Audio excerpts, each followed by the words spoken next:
Hi there, these comments are for GE. I am Michael from OnlineTOEFLCourse.com. How are you doing today?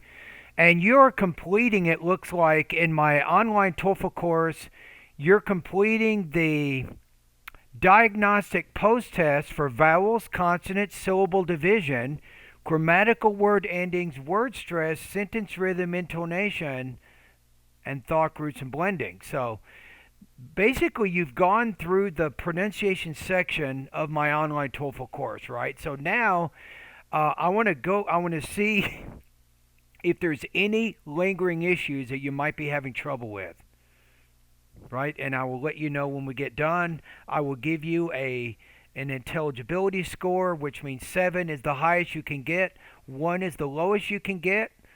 So let's get down to it. I'm going to listen to your pronunciation right now. So here we go with the reading passages and then the personal experience Read the question. following passage aloud.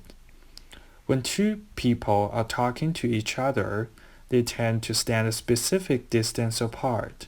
Each person has an invisible boundary around his or her body into which other people may not come. Good pacing. If someone pierces this boundary, she or he will feel uncomfortable and move away to increase the distance between them. Good.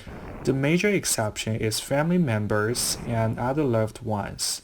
This personal distance is not due to body odor or bad breath, but because closeness lends a sense of intimacy that is at odds with the relationship to the other individual. That last sentence was a hard one, right? So I think you had a little bit of trouble with blending with lenza. Lends a sense of intimacy that is at odds with the relationship to the other individual. So in this case, the S, which sounds like a Z, kind of blends in to the first sound of the next word. Reading passage 2. Read the following passage aloud. Okay? Interestingly, the average personal distance varies from Yeah, you're doing better with your P. You're creating more aspiration with that sound. So good job culture on to that. culture. Americans tend to require more personal space than in other cultures. Therefore, if you try to get too close to an American during your conversation, he or she will feel that you are in his face or will try to back away.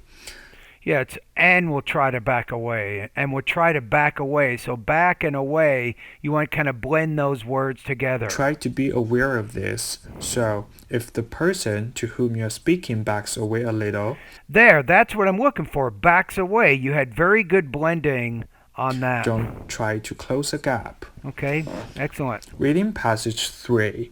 Read the following passage aloud. Also, try to avoid physical contact while you are speaking, since this may also lead to discomfort. Touching is a bit too intimate for casual acquaintances, Good. so don't put your arm around his or her shoulder.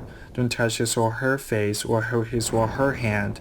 Shaking hands when you initially meet or part is acceptable, but this is only momentary. Very clear speech, my friend. This is good. This sounds good to me. All right, let's go to part B. Part B. Respond to the following interview questions. I would say respond. Respond. Do not write an outline or practice your answers. Speak as naturally as you can. Okay. First, who is your best friend? Why is this person important to you? Use supporting examples. Well, my best friend is Chen. The reason why I think he is my best friend is because he helps me a lot when it comes to I would probably just say my best friend is Chen because he helps me a lot. That's a lot less cumbersome than the way that you said it. So be careful when you're speaking about putting too many unnecessary words in the sentences that you speak. academic writings. For example, I wrote my research proposal dating back to 2018. Okay. In that time, I couldn't come up with any because I didn't know how to write a research proposal. I mean the regulation of writing the research proposal. However, he came to me and helped me a lot in writing the research proposal. That's the reason why I ended up doing very well in my research class. So, according to this experience, I explained why this person is my best friend and why this person is important to me. I would just say, according to my personal experience, Sean is my best friend because he was so helpful with this proposal. So the way that you said that at the end was a little bit awkward. Second, where do you see yourself 5 years from now? Yeah, let's see what you can do with your verb tenses when you're talking about hypotheticals in the What future. will you be doing? Be sure to explain your ideas with supporting details. Okay?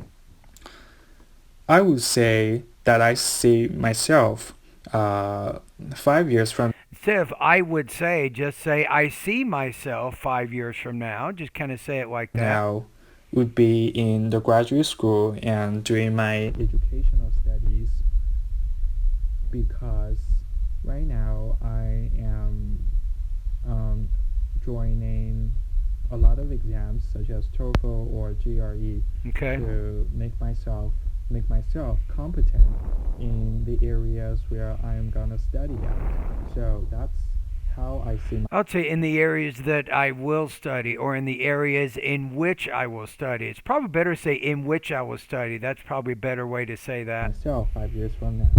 Third, what is your favorite season of the year? Fall, winter, spring, or summer? Be as specific as possible. I think one of my favorite season would be winter because winter is cold and I'm the person who likes cold. So that's the reason why I like winter. Besides, I would say I'm the person who likes cold weather. in winter, I can enjoy the snow view. So this brings me happiness, especially when it comes to snowing. I can stay at my home. I can stay at my balcony, and watching the snow is falling from the sky. And at the same time, I will make me a cup of tea and just enjoy the atmosphere of the winter season. So that's the reason why I love winter so much. Wow. Part A. You're Reading probably past the only person on the planet that would say you like winter. You do. You like the beauty of it. You like the snow falling from the sky. You like to look at the snow on the ground and the trees from your balcony. Okay, so the next step is what is your intelligibility score, right? That's what I want to try to figure out right now. So give me a quick second.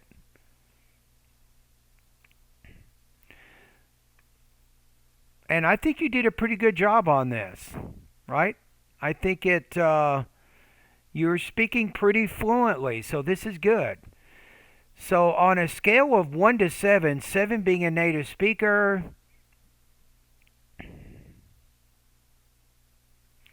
yeah, when you're speaking, I don't see a lot of limitations. I think that you had great control over your language use, including vocabulary and grammar. Uh, I'm going to put you, I'm going to say 5.5. 5.5 out of 7. So you have a barely detectable accent. Pronunciation is similar to a native speaker.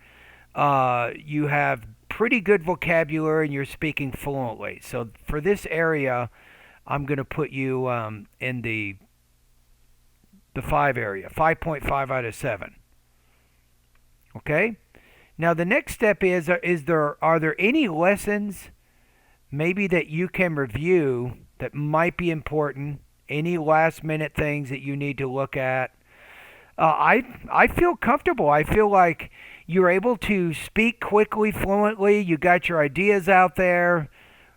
I didn't notice any major problems here. So if we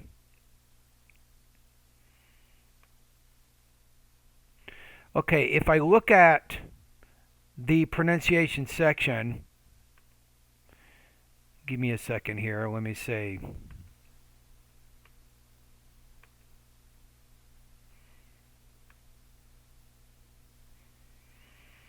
Okay, so if I look at the pronunciation area here, let me think about it. Let me get to it right here. I think you did a really good job on your vowel and consonant sounds. Let me go back. Okay, here it is, right here. Yeah, I don't see any major problems with vowels and consonants. Maybe the only area you could probably work on a little bit more. Let me think about this. Let me go over to, I think maybe this last. Yeah, I'm thinking maybe right here. The Speak Clearly lesson number 41, 42, 43, and 44. And as you study those, I want you to focus on the blending part of it. Put a little bit more of a focus on that blending. Blending, especially blending words within thought groups. But overall, that was outstanding. TOEFL pronunciation post test is probably one of the best ones I've had over the last year, really. A lot of people never even do the post test. They don't even get that far. You went through the whole course with the pronunciation and you completed everything. So good job on that.